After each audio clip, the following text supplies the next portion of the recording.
Une très belle journée, on se retrouve ce soir.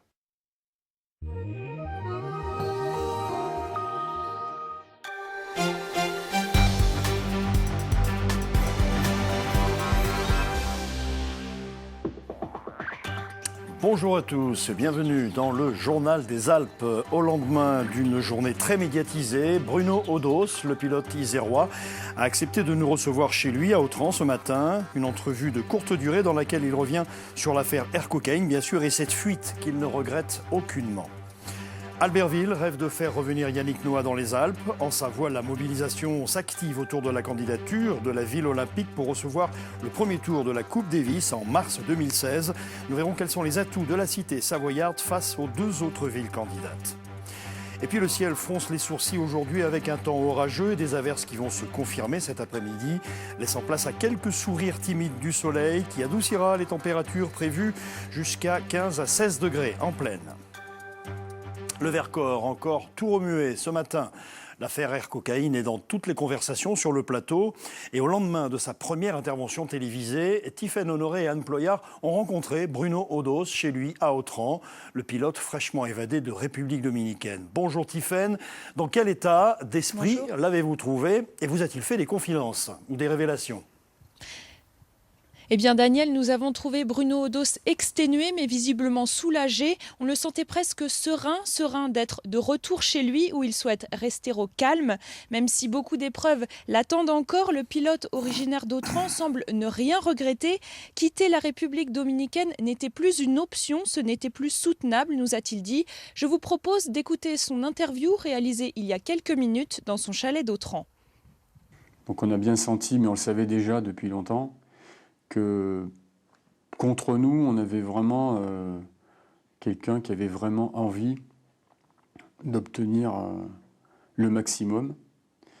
Alors, je connais les raisons, enfin je les connais, je les ai analysées, on est d'accord là-dessus avec Pascal.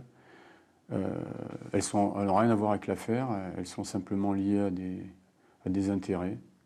Voilà. Donc je les ai analysées comme ça. Je ne peux pas les prouver, mais en fait c'est un peu à la mode du pays. On peut être facilement accusé sans preuve.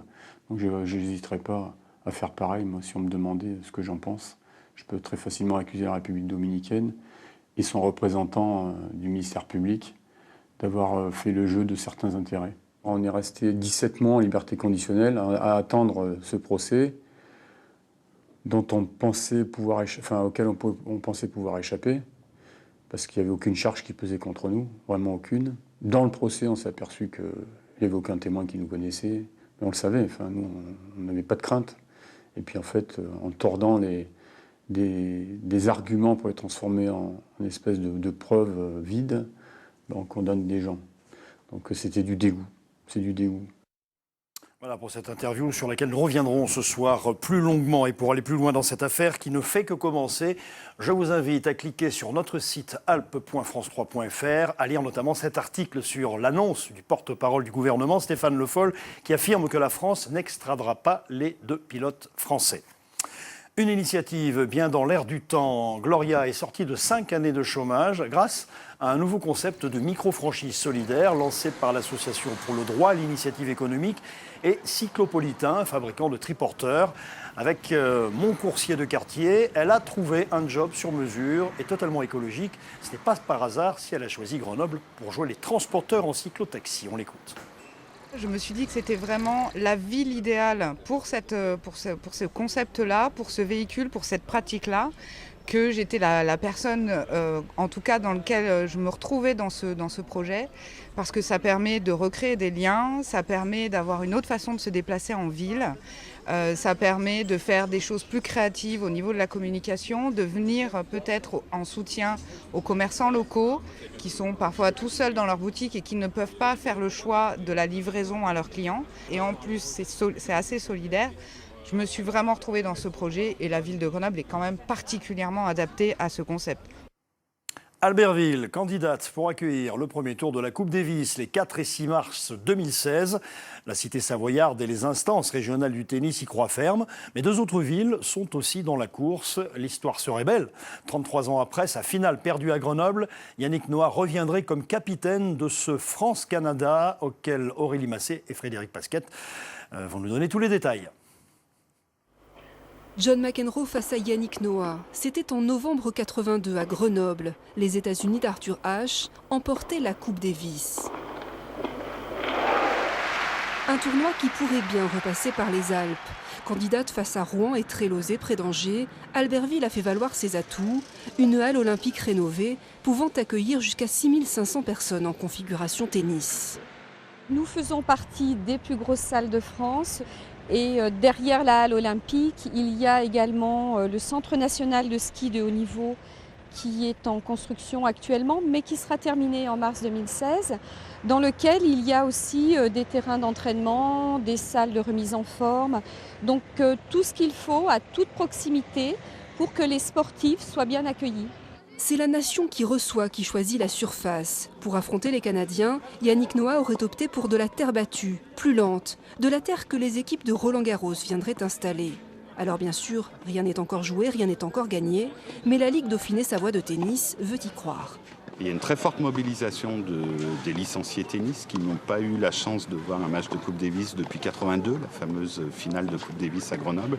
Et donc derrière cette candidature, il y a à la fois nos 410 clubs affiliés à la fédération, nos 57 000 licenciés, et puis également le monde de la montagne que l'on souhaite avec Stéphane Post, le président de la Ligue, associer à cet événement qui se déroulera pendant la dernière semaine de vacances, notamment des Parisiens, ce qui permettra de mobiliser aussi les vacanciers de nos stations pendant cette période.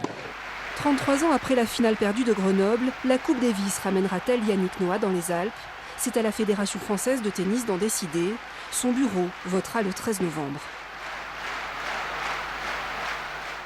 Et d'une coupe à l'autre, les Brûleurs de Loup recevaient Gap hier soir en 8e de finale de la Coupe de France de hockey sur glace. Il a fallu la ténacité d'un gardien survolté pour contenir les assauts des Rapaces. Score final 4-3 et une place en quart de finale qui fait du bien au moral. Florine Heba, Christelle Nicolas.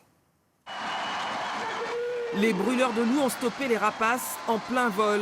À Pôle Sud hier soir, on a fêté la victoire, la fin d'une série noire contre Gap. Il était temps d'arrêter l'hémorragie, avec comme dernier châtiment en date, l'élimination en Coupe de la Ligue. Coupe de la Ligue, oui, bien sûr, mais l'année dernière en Coupe de France, il nous a éliminés, l'année avant aussi, et en play-off l'année avant. Donc moi, j'étais là pour les 2 dernières saisons aussi. Oui, exactement, donc c'était très important d'arrêter ça. Une satisfaction, un second souffle qu'ils ont dû aller chercher avec les dents, car le premier tiers-temps n'était pas très prometteur. Par chance, les Brûleurs de Loup ont pu compter sur leurs gardiens et une défense assidue jusqu'à l'alerte rouge, signé Mittinen pour Gap, à la 20e minute. On a été beaucoup en difficulté à la première période avec 4 contre 5, 3 contre 5, on a fait le boulot. Je pense que là, on a trouvé un peu de momentum en deuxième période, qu'on a marqué 3 buts. 3 buts en 5 minutes, avec à la conclusion Bisaillon, Tinel et Perret. 3-1 au début du deuxième tiers, voilà de quoi se rassurer. Mais face à Gap, mieux vaut rester sur ses gardes jusqu'au dernier coup de crosse. Les Rapaces remontent 2-3 avant la pause. Troisième tiers, quelques secondes de jeu et Gap recolle au score. 3 partout. La pression monte. Et le troisième tiers, c'était la guerre. De toute façon, c'était des deux côtés, c'était attaque-défense. Tout le monde se jetait partout. On met un bon but en powerplay, on en avait besoin. Ça faisait un moment qu'on n'avait pas marqué non plus. Donc voilà, effectivement, une victoire de caractère, c'est très positif pour le groupe et on se construit un peu là-dedans. 53e minute, Grenoble a le dernier mot avec cette très belle action conclue par Bouchard. Score final 4-3, un soulagement avant le retour en Ligue Magnus samedi. Gap jouera Grenoble à Gap. Et qualification également de Morzine qui a battu Briançon. Suite de notre feuilleton sur les cristalliers du Mont-Blanc. Après 2 jours d'efforts à arpenter la montagne sans résultat, Dominique et Xavier vont enfin être récompensés et mettre la main sur les précieux quartz après lesquels ils courent par passion. Jordan Guéant et Maxime Kemener les ont retrouvés au petit matin à la sortie d'un refuge dans le secteur de l'Aiguille Verte. Ouais.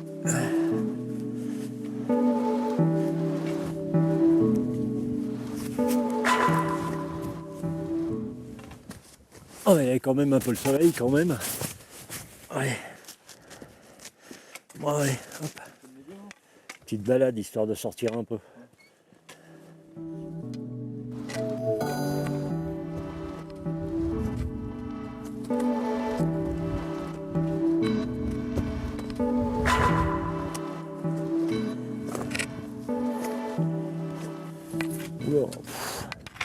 Il y a du chenille par là. Cet endroit, pas très loin de l'Aiguille Verte, Dominique l'avait repéré depuis 3 ans. Travail de forçat un peu, mais bon. À la couleur du granit, avec son œil d'expert. À 3000 mètres d'altitude, après 3 jours d'expédition, les cristaux sont enfin en vue. Ouais, il y a quelques pièces qu'on découvre, mais c'est pas vilain en couleur quand même. Hein. Ouais, tu vois, ça, il y a toute la bordure du four qui a dû tomber là dans les gravats. Et puis il faut tout regarder comme il faut. Ça devait pas y être dégelé avant, tu vois. Ça devait être tout en glace et il devait certainement y avoir la pente de neige sur 2-3 mètres de plus. Et là, avec une année exceptionnelle comme cette année, bah, ça a tout fondu, ça a tout posé. Et en plus, la terre dessous n'est pas gelée, donc ça a vraiment chauffé. La pointe, elle est bien structurée. Tu vois, la pointe, elle monte avec ses 6 faces, là, comme ça, dessus. Voilà. Les cristaux correspondent à la formation du massif du Mont Blanc, qui est un massif granitique. Donc, c'est-à-dire qu'en termes de durée, faut compter 100 millions d'années. La période de formation a duré environ 20 millions d'années. Et là, en fait, ce qu'il faut se dire, c'est que c'était 20 km sous terre. Et là, on est à 3000 mètres, au-dessus de la mer. Donc c'est assez, quand on y pense, c'est assez extraordinaire.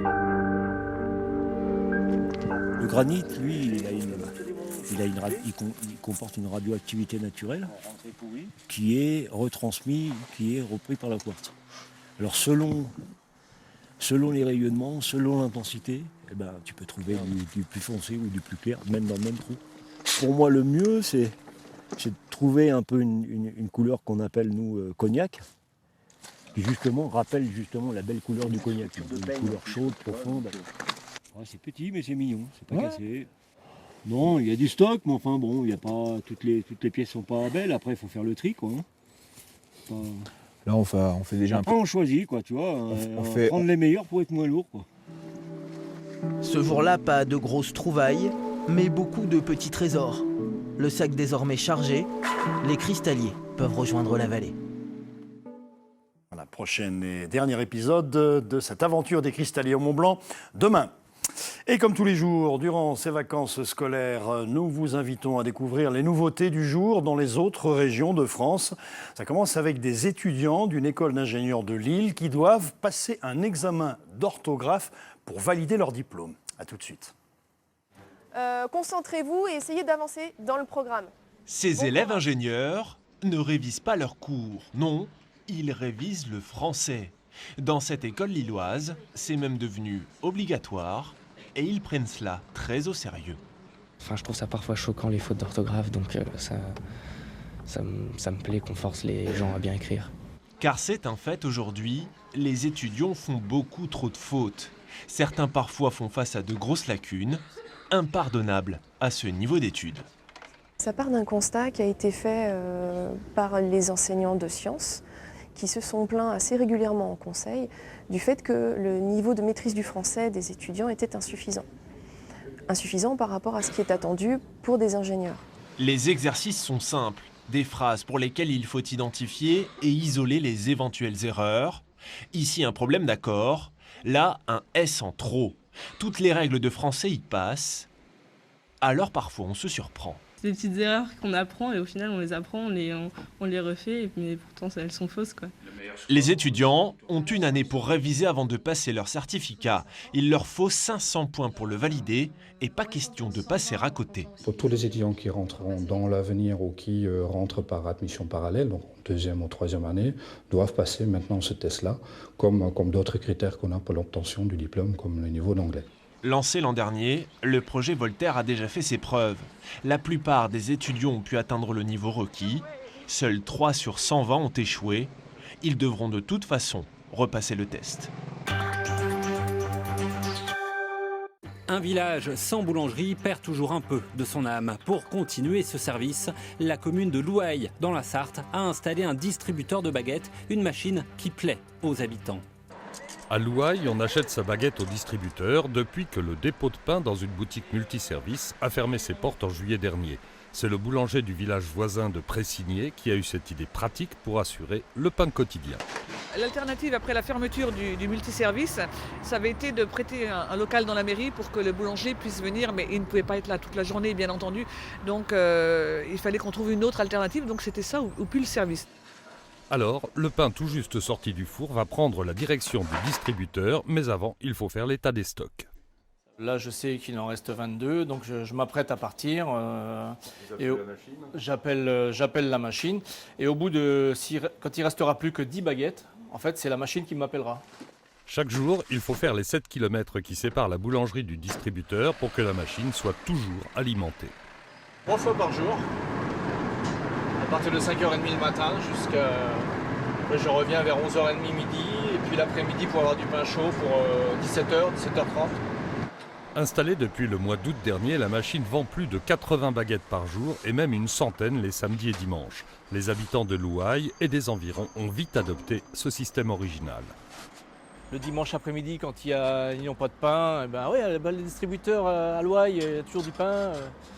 Et bon, alors je m'arrange toujours de remplir le distributeur vers 13h, 13h30, qu'il soit bien plein pour tout l'après-midi. Et ça fonctionne. Située sur le bord de la route qui relie Sablé à La Flèche, la machine a séduit aussi toute une clientèle de passage. Et pour aider encore plus les commerces d'un centre-ville, les communes ont la possibilité de créer une pouponnière. C'est le cas à Caluire, à côté de Lyon. Avec un loyer très modéré et des aides à l'installation, les commerçants de bouche peuvent se lancer en limitant les risques. Pour l'instant, il scie son étal, mais bientôt, il coupera ici son poisson. Dans 3 semaines, Michael Moureau va ouvrir une poissonnerie dans le centre-ville de Caluire. Un projet devenu réalité grâce à une pouponnière de commerce, et voilà comment ça marche. Un loyer mensuel de 300 €, des charges réduites et un bail de 2 ans maximum, histoire de voir si l'affaire est viable. C'est un bail précaire de 2 ans. Donc là, on a fait tous les travaux en sorte de justement de se donner une première bonne image.